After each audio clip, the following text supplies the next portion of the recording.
President Donald Trump holds a cabinet meeting that wasn't originally on his public schedule. Among those in attendance, Secretary of State Marco Rubio discussing the war in Ukraine. And he said today that there is no military solution to this war, adding that it has to end through negotiation. White House Correspondent Owen Jensen reports. Tracy, today's cabinet meeting touched on several different topics, including the war in Ukraine, which President Donald Trump has been trying to bring to a conclusion. And today, his Secretary of State, Marco Rubio, was sitting right next to him. Moving 2,500 young people, and these are Russian and Ukrainian people largely. And they're not American people, but on a human basis, we want to get it stopped. Over the weekend, more fighting, several deadly Russian bombings across Ukraine, and an apartment building in Russia hit by a Ukrainian drone. Meanwhile, in Saudi Arabia, behind closed doors at a luxury hotel, U.S. and Russian officials open a new round of negotiations for a partial ceasefire.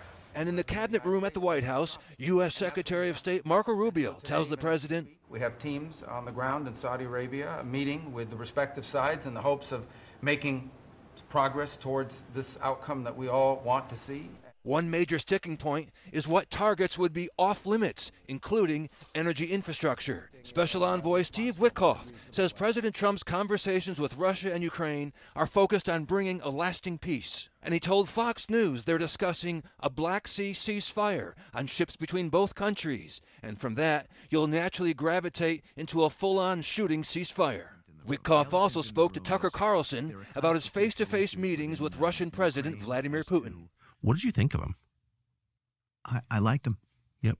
I thought he was straight up with me. Of course, by the way, I've said that. And you can imagine, by the way, I say that, I get pilloried. I don't regard Putin as a bad guy.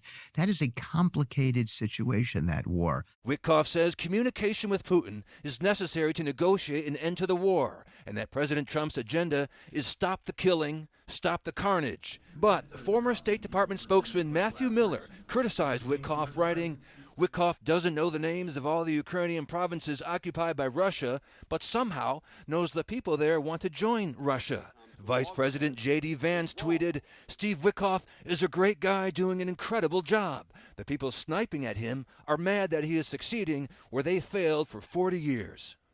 Also at the cabinet meeting today, Secretary of State Marco Rubio said President Trump is the only leader in the world who could have brought both Ukraine and Russia together to the table to try to bring an end to the conflict. At the White House, Owen Jensen, EWTN News Nightly.